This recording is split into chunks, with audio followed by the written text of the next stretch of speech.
Hello guys and welcome back to my channel सिर्फ IAS।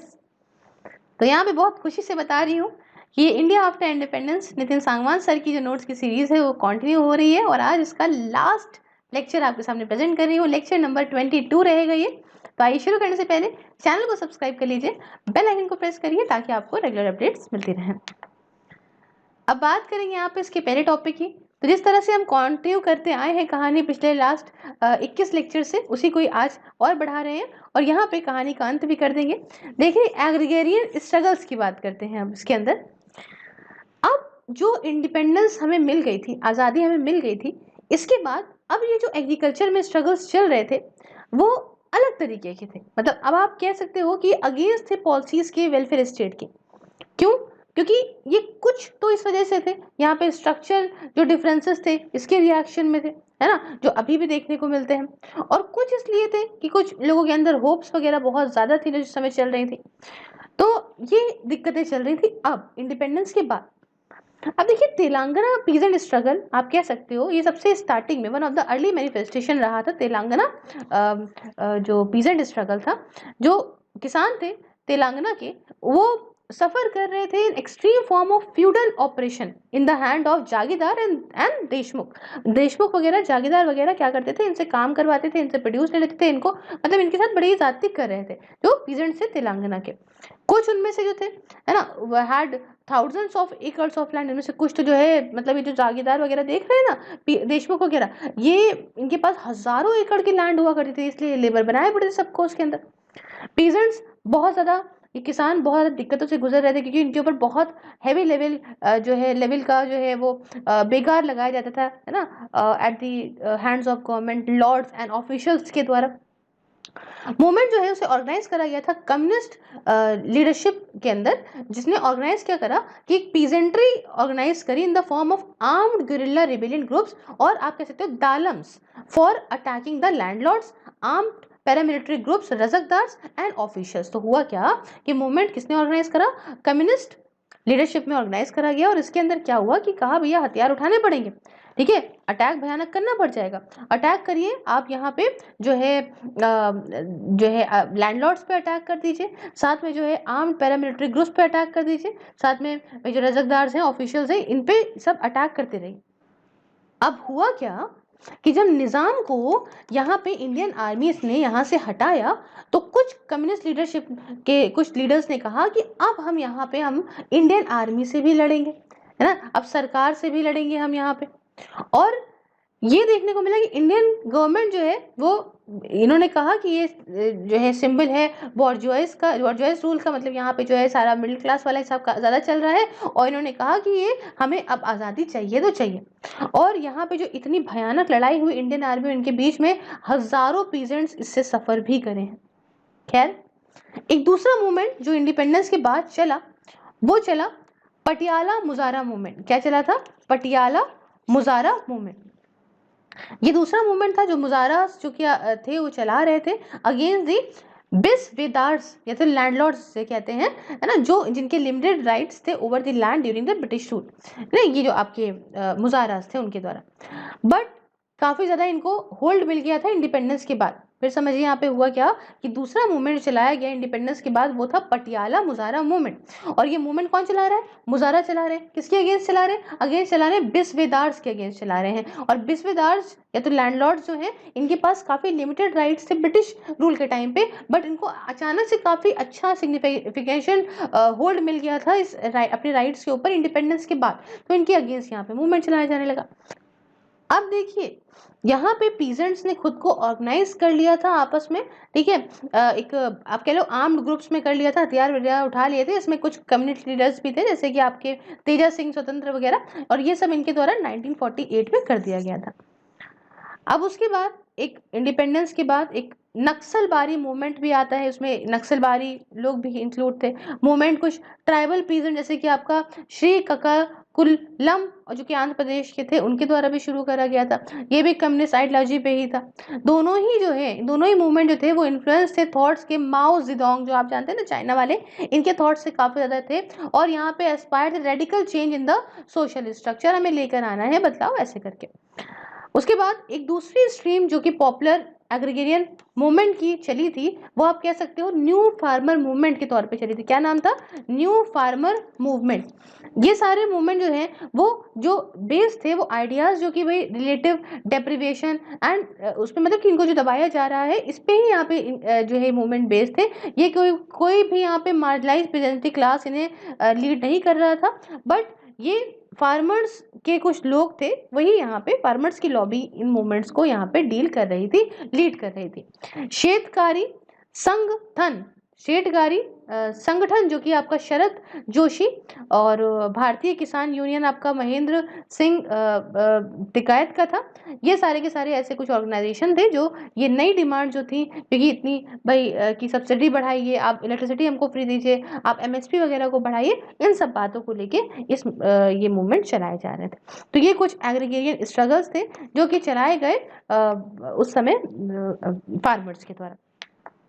अब उसके बाद नेक्स्ट टॉपिक जो आता है वो आता है विमेन सिंस इंडिपेंडेंस। ठीक है, इंडिपेंडेंस के बाद औरतों की क्या हालत है। देखिए, इंडिपेंडेंस के पहले औरतें जो हैं उनको काफ़ी ज़्यादा अच्छा पुश मिल गया था नेशनल मूवमेंट में, नेशनल स्ट्रगल में अब ये पार्टिसिपेट की थी उस वक्त, और कई सारे ऑर्गेनाइजेशन जैसे कि ऑल इंडिया वुमेन्स कॉन्फ्रेंस वगैरह को भी बनाया गया था। आप जानते हैं सोशल कंडीशन जो थी वो थोड़ा कह सकते हैं कि भाई इंप्रूव हुई थी इंडिपेंडेंस के बाद। कई सारे लॉज आए थे ना उसके बाद, जैसे कि हिंदू कोड बिल वगैरह आया था। शाह बानो केस जो है उसने भी सरकार को एक अपॉर्चुनिटी दी थी कि आप यहाँ पे जो कंडीशन है मुस्लिम वुमेन की उन्हें यहाँ पे आप थोड़ा ठीक कर सकते हो, लेकिन भाई ये चीज़ हो नहीं पाई थी क्योंकि काफ़ी आप जानते हैं ना उसमें मैंने आपको बताया था कि बवाल उठ गया था कि पर्सनल मामला है, आप कौन होते बोलने वाले, ऐसे करके। अब देखिए सोशल मूवमेंट्स में भी अगर मैं आपको बताऊं तो औरतें जो हैं इन्होंने काफ़ी अच्छा पार्टिसिपेशन दिखाया। फॉर एग्जाम्पल बताऊं कि तेभागा मूवमेंट में बंगाल के अंदर जो हुआ था बच्चों, वहां पे औरतों ने ऑर्गेनाइज करा था खुद को एक नारी बहिनी में। और तेलंगाना में जो पीजेंट स्ट्रगल, जो फार्मर्स का स्ट्रगल हुआ था, उसमें भी औरतों का पार्टिसिपेशन अच्छी मात्रा में देखने को मिला है। साथ में जो गांधीयन टेक्सटाइल लेबर यूनियन थी गुजरात में, इन्होंने अपनी एक विमेन विंग को भी बनाया, मतलब औरतों के लिए बनाया, जिसका नाम सेवा था, सेल्फ एम्प्लॉयड विमेन एसोसिएशन, और जिसे लीड करा जा रहा था बाय ईला भट्ट, है ना, जो जिन्होंने औरतों का, जो अनऑर्गेनाइज सेक्टर की औरतें हैं, उन्होंने उनकी कॉज उठाया, उनकी दिक्कतों को उठाया और काफ़ी एंड प्ले करा एक रोल इनको ऑर्गेनाइज करने में, अच्छा रोल इनको सब एक साथ लाने में, ऑर्गेनाइज करने में, उन्हें ट्रेन करने में, उन्हें अच्छी कलेक्टिव बार्गेनिंग पावर देने में इन्होंने काफ़ी, इला भट्ट ने काफ़ी मदद करी। औरतों ने पार्टिसिपेट करा, आप जानते हैं चिपको मूवमेंट में भी, उत्तराखंड में जो हुआ था। मध्य प्रदेश में बताया तो महिला मुक्ति मोर्चा को भी यहाँ बनाया गया 1970s में, ताकि जो भी ट्राइबल्स का कॉज है, ट्राइबल्स की दिक्कतें हैं, उन्हें सामने लाया जा सके। साथ में इमरजेंसी के बाद जो औरतों का ग्रुप दिल्ली के अंदर था, ये भी यहाँ पे लीड करा गया कुछ बड़े बड़े अच्छे लीडर्स के द्वारा, जैसे कि आपकी मधु किश्वार वगैरह के द्वारा। और सेम तरीके से अगर भोपाल गैस पीड़ित महिला उद्योग संगठन की बात करें तो इसने भी काफ़ी इंपॉर्टेंट रोल निभाया है जस्टिस देने में जिन लोगों को दिक्कत हुई थी। अब देखिए 1980s के बाद बताएं तो यहाँ पे औरतों के मूवमेंट में थोड़ा सा बदलाव देखने को मिला है। ठीक है, away from mass campaign and to less dramatic word, जैसे कि सेटअप करना वुमेन सेंटर्स को लीगल एड के लिए, काउंसलिंग के लिए, डॉक्यूमेंटेशन के लिए, रिसर्च पब्लिकेशन वगैरह के लिए। तो ऐसे कुछ बदलाव देखने को मिले औरतों के मूवमेंट में वक्त के साथ साथ। फिर नेक्स्ट जो आता है इसका टॉपिक, वो कहता है भाई Indian economy and industrialisation after independence. Independence के बाद इंडियन इकोनॉमी और इंडस्ट्रियलाइजेशन की क्या हालत थी, आइए उस बात को समझते हैं। देखिए कॉलोनियल रूल ने, आप जानते हैं, डोमेस्टिक इंडस्ट्री को पूरी तरह से बर्बाद कर दिया था। हमारे यहाँ की जो इंडिजिनियस इंडस्ट्रीज थी इनको एकदम बर्बाद कर दिया था। कैसे कि यहाँ पे ग्रोथ भैया इन्होंने अच्छी नहीं करने दी। ठीक है, और यहाँ पे अगर कहें तो अगर इसके बदली हमारे यहाँ की इंडस्ट्री नीचे भी गई थी, लेकिन अगर मॉडर्न इंडस्ट्री इसके अंदर बढ़ भी गई होती तो भी सही था, वो भी नहीं रहा। कोई मॉडर्न इंडस्ट्रीज की भी ग्रोथ बिल्कुल हमारे यहाँ नहीं होने देती। बट एक छोटा अगर इंडिपेंडेंट, छोटा बट इंडिपेंडेंट इंडस्ट्रियल बेस जिसमें इंडियन ओनरशिप थी, वो कंट्रोल और इमर्ज हुआ बिटवीन 1914 से लेके 1947 के बीच में। छोटा था बट यहाँ पे हम लोगों ने कुछ एफर्ट, कुछ हमारे यहाँ के भारतीय थे उसके अंदर 1914 से लेके 1947 तक के लिए यहाँ पे कुछ इमर्ज होकर आया। बट तब तक के लिए जो इंडियन थे वो अच्छा कर रहे थे, फाइनेंस की फील्ड में बैंकिंग वगैरह भी अच्छी थी। और जो बड़े बड़े बिजनेस कॉन्ग्लोमेरेट्स थे, मतलब जो मिल के आते थे, टाटास वगैरह, बिरलास वगैरह, सिंघानिया, आपका डायल मियाँ वगैरह, ये इस पीरियड के टाइम पे इमर्ज होकर आ रहे थे। अब इंडिपेंडेंस के बाद की बात बताएं तो एक प्योर सोवियत मॉडल को फॉलो नहीं करा गया और प्राइवेट कैपिटल जो है उसको यहाँ पे जो स्पेस दी गई वो दी गई इन अ मिक्स्ड इकोनॉमी, मतलब कैपिटलिस्ट और सोशलिस्ट दोनों ही रहेंगे, जिसका एम ये था कि हम यहाँ पे इंपोर्ट सब्स्टिट्यूशन करें, मतलब हम अपने यहाँ को बढ़ोतरी दें और जो है हम एक्सपोर्ट कर पाए, ज़्यादा इंपोर्ट हमें ना करना पड़ जाए, मतलब हम सेल्फ डिपेंड रहें, आत्मनिर्भर रहें और हमारा फटाफट से इंडस्ट्रियलाइजेशन हो। तो इंडिपेंडेंस के बाद हमने ये सारी बातें सोच रखी थी। साथ में प्लान्ड इकोनॉमिक ग्रोथ, ये मेन डेवलपमेंट की स्ट्रेटेजी रखी गई थी कि हमें एक तरीके से एक प्लानिंग से हमें अपने देश की इकोनॉमिक ग्रोथ तो करनी ही करनी है, ये बात तो हमने सोच ली थी। इवन इंडिपेंडेंस से पहले भी बॉम्बे प्लान को ड्राफ्ट किया गया था बच्चों, ये देख रहे हैं बॉम्बे प्लान को ड्राफ्ट किया गया था 1945 में, 1945 में इसको लॉन्च ड्राफ्ट किया गया था कई सारे बड़े बड़े इंडस्ट्रीज के द्वारा, जिन्होंने फेवर किया था कि भैया देखो कैपिटल गुड्स की ग्रोथ होनी चाहिए ना, इस इंडस्ट्री में कैपिटल गुड्स इंडस्ट्रीज की ग्रोथ होनी चाहिए ताकि डिपेंडेंसी हम और कम कर सकेंगे। हम बाहर से मंगवा रहे हैं, इंग्लैंड से मंगवा रहे हैं ये वो, तो यहीं पे हम अगर ग्रोथ कर लेंगे तो ऑब्वियस सी बात है कि हमारी डिपेंडेंसी कम हो जाएगी इसके अंदर। सिंस कैपिटल गुड्स इंडस्ट्री भाई रिटर्न देती है, लॉन्ग टर्म में रिटर्न देती है, अच्छे खासे रिटर्न देती है, तो इसे फंड कराया जा सकता था पब्लिक मनी से, है ना, only in an under developed country. कहाँ पे? अंडर डेवलप्ड कंट्री में ही करा सकता था। तो पहला प्लान फोकस करता था उन प्रॉब्लम्स पे एट हैंड ओनली, एंड जो सेकंड प्लान था या नेहरू, आप ये बहुत फेमस है, आप जानते होंगे, नेहरू महानुलोबिस प्लान जो था, जिसने फाउंडेशन रखा इंडस्ट्रियल ग्रोथ का इंडिया में। हालांकि इस बात को ध्यान में रखा गया कि इससे रीजनल इम्बैलेंस ना हो, मतलब दो रीजन्स के बीच में कोई दिक्कतें ना आए, साथ में जो है वेल्थ कंसंट्रेशन, एक बंदा एकदम इकट्ठा ना कर ले अपने पास वेल्थ, ऐसी भी दिक्कत ना हो, और साथ में जो छोटे छोटे लेबर इंटेंसिव इंडस्ट्रीज हैं उनको भी दिक्कत ना हो, है ना, सबको ध्यान में रख के इस बात को रखा गया। हालांकि पीरियड जो है अगर आप देखें तो इसने बहुत ही लाइसेंस राज भी कर दिया था, है ना, यही स्टैब्लिशमेंट हुआ था लाइसेंस राज का। इस वक्त भी सेविंग्स और इन्वेस्टमेंट्स रेट जो है वो धीमे धीमे बढ़ने लग गए थे। जो हमारा ग्रॉस डोमेस्टिक प्रोडक्ट, हमारा जीडीपी ग्रोथ रेट था, वो आप कह लो वो also 4 times than colonial average, है ना, इन द फर्स्ट 2 डिकेड्स। तो फिर अगले मतलब आज़ादी के 20 सालों में ही हमने यहाँ 4 गुना ज़्यादा यहाँ देखने को मिला कि हमने अपनी जीडीपी बढ़ा ली, इंडस्ट्री भी अच्छा खासा बढ़ गई थी, 7% से ज़्यादा बढ़ी थी ड्यूरिंग द फर्स्ट 3 प्लान्स, और यहाँ पे एग्रीकल्चर भी बढ़ा था करीब 3% के रेट से, मच बेटर था। अगर आप colonial पीरियड से देखें, उन लोगों ने तो बिल्कुल बर्बाद कर रखा था हमें। पब्लिक सेक्टर ने भी जो है बहुत अच्छी, बिल्कुल इनकी पकड़ पड़ गई थी, और साथ में यहाँ पे marginalise already and further marginalise and already small foreign sector. अब देखिए यहाँ पे जो सोशल सेक्टर था, social sector also considerable investment for made, social sector के अंदर भी यहाँ पे अच्छा खासा इन्वेस्टमेंट करा जाने लग गया, साइंटिफिक रिसर्च वगैरह भी बहुत अच्छी तरह से प्रमोट करी जाने लगी। साथ में CSIR को स्टैब्लिश करा गया जिसमें कई सारी लैब्स थी। इसी तरह से एटॉमिक एनर्जी वगैरह को भी काफ़ी अच्छा जो है पुश दिया गया, और इस्टेब्लिशमेंट हमारे देश के अंदर हुआ एटॉमिक एनर्जी कमीशन का 1948 में। तो ये सारे डेवलपमेंट्स हुए। अब देखिए दो जो है वो सक्सेसिव मॉनसून फेलियर हमें देखने को मिल गए थे ना, बहुत लगातार, एक 1965 में बच्चों और एक 1966 में, लगातार 2 साल बारिश की जो कमी थी, बारिश ना होने की वजह से बहुत दिक्कत आ गई फिर हमारे इंडियन इकोनॉमी में। देखिए वॉर्स भी हो गई थी 1962 में, आप जानते हैं हमने लड़ाई करी भैया, 1965 में भैया लड़ी पाकिस्तान से, तो जो भयानक लड़ाई हुई इससे भी हमारी इकोनॉमी में प्रेशर आ गया, इन्फ्लेशन भी बहुत बढ़ गया था, हाई लेवल का बढ़ गया था, मतलब जो गुड एंड सर्विसेज के दाम थे वो बहुत हाई लेवल के बढ़ गए थे। इतना था कि इवन जो लॉन्ग टर्म प्लानिंग थी वो भी सस्पेंड कर दी गई थी, आपको मालूम है 3 सालों के लिए करी गई है, 1966 से लेके 1969 तक के लिए, तो 66 से लेके 69 तक के लिए, 66 से 69 हमारे यहाँ जो है वो यहाँ पे लॉन्ग टर्म प्लानिंग नहीं करी गई थी। एंड इसकी जगह पे आप जानते हैं एनुअल प्लान्स को लाया गया था, एनुअल प्लान्स लाए गए थे, फॉरेन एड भी हम कम हो गई थी, है ना, 1965 में जो वॉर हुई थी ना हमारी, उससे फॉरेन एड भी जो हमें मिल रही थी वो भी कम हो गई उसके बाद।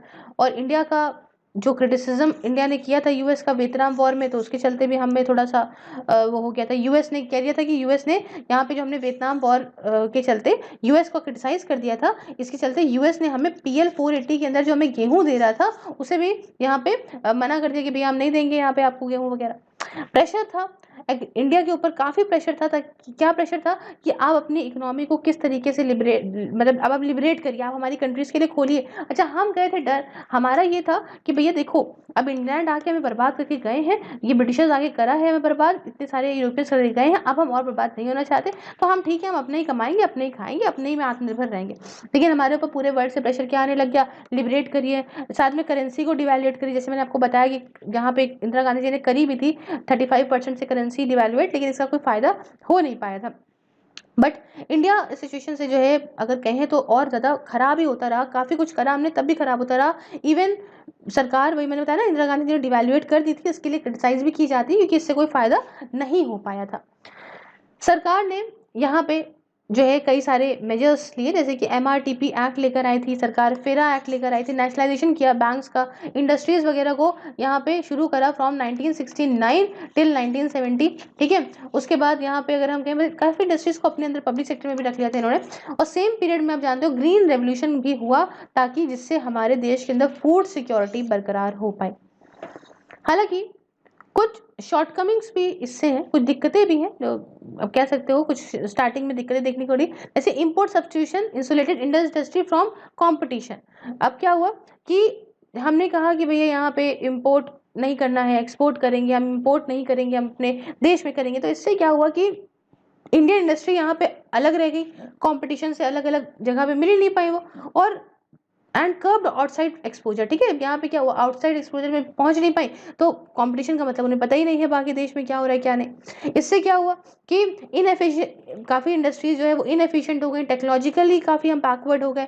MRTP एक्ट जो आया, ये भी बेसिक प्रिंसिपल्स के अगेंस्ट था, इकोनॉमीज ऑफ स्केल के, है ना, which is the heart of capitalist development. तो इकोनॉमीज ऑफ स्केल के अगेंस्ट था, और यही मेन कैपिटल डेवलपमेंट का कारण होता है। हेंस ये भी, इससे भी जो है एफिशिएंसी बहुत खराब हो गई जो MRTP एक्ट आया था। साथ में पॉलिटिकल प्रेशर्स भी थे, ब्यूरोक्रेटिक बीच में रोड़े थे, ट्रेडर्स यूनियनिज्म थी, सारे सारे एक साथ हुए जा रहे थे। इससे सिचुएशन और ज़्यादा धीमे धीमे खराब होती चली गई।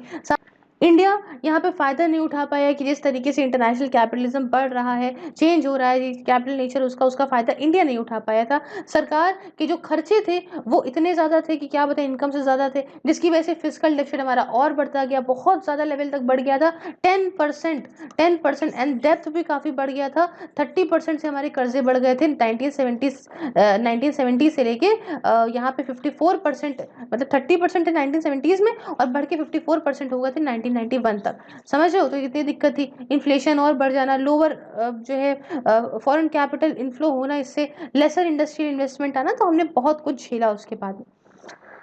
हालांकि इंडिया जो है वो बढ़ा, एवरेज रेट इसका 5.5% बढ़ा था, है ना, एक डिकेड, आपका 10 सालों में, 1980 से 90 के बीच में। और ये लार्जली एक डेप्थ लेड ग्रोथ थी, है ना, ये आप ऐसा नहीं नॉर्मल ग्रोथ हुई थी, डेप्थ लेड ग्रोथ थी, जो कि बेस थी ह्यूज गवर्नमेंट एक्सपेंडिचर पे। अब देखो, कर्जा हौक के ले लिया सरकार ने और उसी को यहाँ पे खर्चा कर दिया, तो अब इससे क्या, इससे अगर दिख भी गया थोड़ी सी ग्रोथ, तो ये क्या है, एक डेप्थ के थ्रू ही ग्रोथ हो रही है, तो डेप्थ लेड ग्रोथ हो रही है, डेफिसिट ही हो रहा है एकदम से। उसके साथ फॉरेन रिजर्व भी जो है बहुत बुरी तरह से नीचे चला गया था हमारा, ये सिर्फ और सिर्फ $2.1 बिलियन हो गया था 1990 में। जस्ट इतना था कि एक महीने का ये इम्पोर्ट मीट कर सके बस। साथ में इराकी इन्वेजन जो कि कुवैत का हुआ, इससे और क्या हुआ कि फ्यूल प्राइसेस भी बढ़ गए। अब लो भैया, फ्यूल प्राइस बढ़ गए, इससे और इंडियन इकोनॉमी पे दिक्कत आ गई। सिचुएशन इतनी ज़्यादा बेकार हो गई कि सरकार ने अपने खुद की अगर बात करें तो 20 टन सोना जो है बैंकों को बेच दिया था स्विट्जरलैंड के, तब तो पैसा पाए थे। समझ रहे हैं, situation was so acute that government had to sell its 20 tons of gold to banks of Switzerland. और ये सारा जो सिचुएशन, इससे क्या हुआ कि ये सारी जो सिचुएशन थी जिसमें माइनॉरिटी गवर्नमेंट जो लीड कर रहे थे उस समय नरसिम्हा राव, उस मौके को देखते हुए, समझते हुए, जानते हुए, इन्होंने इकोनॉमी को यहाँ पे लिबरेट करा, इंडियन इकोनॉमी को, और यहाँ पे इकोनॉमिक रिफॉर्म्स लेकर आए, इन टर्म जिसे हम लोग टर्म कहते हैं स्ट्रक्चरल एडजस्टमेंट प्रोग्राम। क्या कहते हैं, स्ट्रक्चरल एडजस्टमेंट प्रोग्राम। और पार्टली जो कि IMF के अंदर थे और वर्ल्ड बैंक जो है के अंदर थे। वर्ल्ड बैंक जो है आपका, वर्ल्ड बैंक और IMF के प्रेशर में थे, आप ये कह सकते हैं। एक्सचेंज रेट अब ऑलमोस्ट डीरेगुलेटेड था। लाइसेंसिंग सिस्टम जो कि इंडस्ट्रीज का था वो एक तरीके से डिसमेंटल हो गया था, साफ हो एकदम खत्म चीजें हो गई थी। एमआरटीपी जो है उसे खत्म कर दिया गया था। डिसइन्वेस्टमेंट जो कि पब्लिक सेक्टर का था अब वो शुरू होने लग गया था। एफडीआई और एफआईआई को प्रमोट करा जाने लग गया था, ये सारी बातें। तो रिजल्ट के तौर पे इंडियन इकोनॉमी जो थी वो यहाँ पे एक अच्छी रिकवरी पा गई। और हमारा जो 8th प्लान निकला 1992 से लेके 1997 के बीच में, इसमें एवरेज ग्रोथ हमें यहाँ पे 7% की मिली डेप्थ टू जीडीपी रेशियो में। एंड ये इम्प्रूव हो गई थी एट 28%, जो कि 1995 और 96 में हमें देखने को मिल गई थी। रिफॉर्म्स जो कि स्टॉक मार्केट में भी आए, इससे भी काफ़ी अच्छा हमारा कैपिटलाइजेशन बढ़ा। अब देखिए यहाँ पे बहुत सारे मनी इकोनॉमिक्स आर्ग्यू करते हैं कि जो इकोनॉमिक लिबरलाइजेशन किया गया था, इससे इंडिया जो है वो बहुत सारे पूरे वर्ल्ड के जो झटके थे, शॉक्स थे, उससे जो है एक्सपोज हो गई थी। अब इंडिया जो है इस लेवल पे थी कि मतलब अब दिक्कतों में आने लगी थी पूरे वर्ल्ड के।